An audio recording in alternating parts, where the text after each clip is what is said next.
किया पप्पा ने? ऐसे क्या गलती थी मेरी सर? सवी को जब डॉक्टर कहता है कि उसकी हरिणी ताई की बचने के चांसेस भी बहुत कम है तो सवी का सब्र टूट जाता है और वो एकदम से टूट जाती है और रोते हुए आंसुओं के बीच सिर्फ एक ही सवाल दोहराती है कि आखिर बप्पा ने इतना बड़ा सजा क्यों दिया उसको। वो तो जा ही रही थी अपने आप को बलिदान करने समरुद्ध के हाथों, पर फिर भी ये सब हुआ और आज वो बिल्कुल अकेले पड़ गई।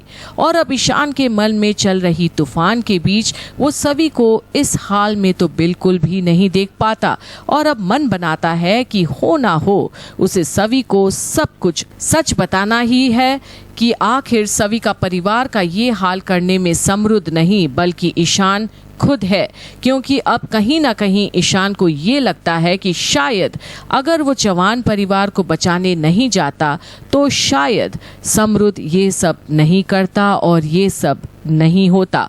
और सवी को बताने की कोशिश करता ही है जब एक पियोन सवी के पास उसके सिग्नेचर्स लेने आता है उसके परिवार का पोस्टमार्टम करने की इजाज़त लेने के लिए, पर सवी तो एकदम बेकाबू है और पेपर्स को ही फेंक देती है और चले जाती है वहां से।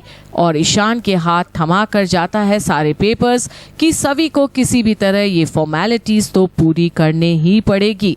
पर सवी की हालत तो एकदम नाजुक है और अब सुरेखा ड्राइवर को सुबह सुबह डांट लगा रही होती है भोसले परिवार में उसने अभी तक गाड़ी क्यों नहीं निकाला बाहर। और तभी साहेब पहुंचता है और सुरेखा से सारी बातें समझता है कि ईशान की वजह से कितनी परेशान है वो और रात भर से एक भी कॉल ना तो उठाया है और ना ही कॉल बैक किया है ईशान ने।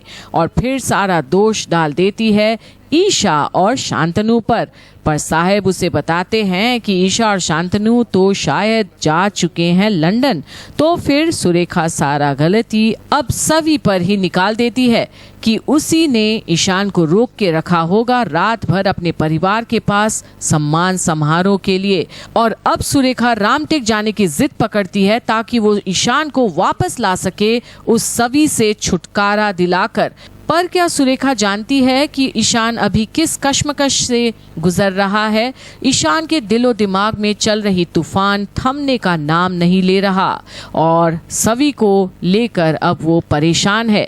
और क्या अब समरुद्ध ईशान को ही दोषी ठहरा देगा सवी के सामने ताकि सवी जिंदगी भर ईशान से ही नफरत करते रहे?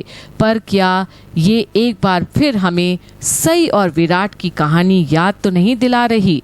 सवी और ईशान के रिश्ते को लेकर देखते रहिए घूमे किसी के प्यार में की ये इमोशनल अपडेट यहीं पर, जहां हम आपको बताएंगे कि आगे आखिर सवी के साथ क्या होने वाला है।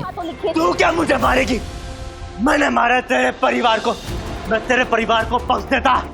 ईशान भोसले को वहाँ पे बैठकर सबसे बड़ी गलती करी है। तेरे परिवार का कातिल जितना मैं हूँ उतनी तू और ये प्रोफेसर ईशान भोसले है।